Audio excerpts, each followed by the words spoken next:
હાલોલમાં ભૂગર્ભ ગટર યોજના માટે ખોદી કાઢવામાં આવેલા રોડને 3 વર્ષ જેટલો સમય વીતી ગયો તેમ છતાં પણ રોડ ફરીથી બનાવવામાં ન આવતા લોકોને હાલાકી વેઠવાનો વારો આવ્યો છે।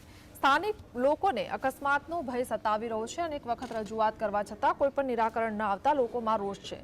મહત્વનું છે કે આગામી 2 સપ્તાહમાં ચોમાસું શરૂ થવાની શક્યતા છે, ત્યારે રહેણાંક વિસ્તારમાં રોડ બનાવવામાં ન આવ્યા હોવાના કારણે જોખમી રીતે રસ્તો પસાર કરવો પડશે તેવી ફરિયાદ લોકો કરી રહ્યા છે।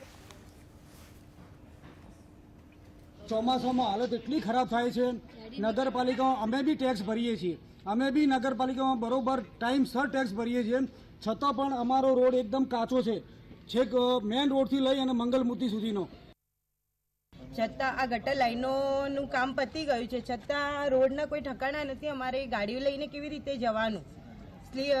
ચોમાસામાં પણ બહુ તકલીફ પડે છે અને ગાડીથી અમે સ્લીપ પણ થઈ જઈએ છીએ। તો મંગલમૂર્તિમાં રોડ બનાવવા માટે વિનંતી।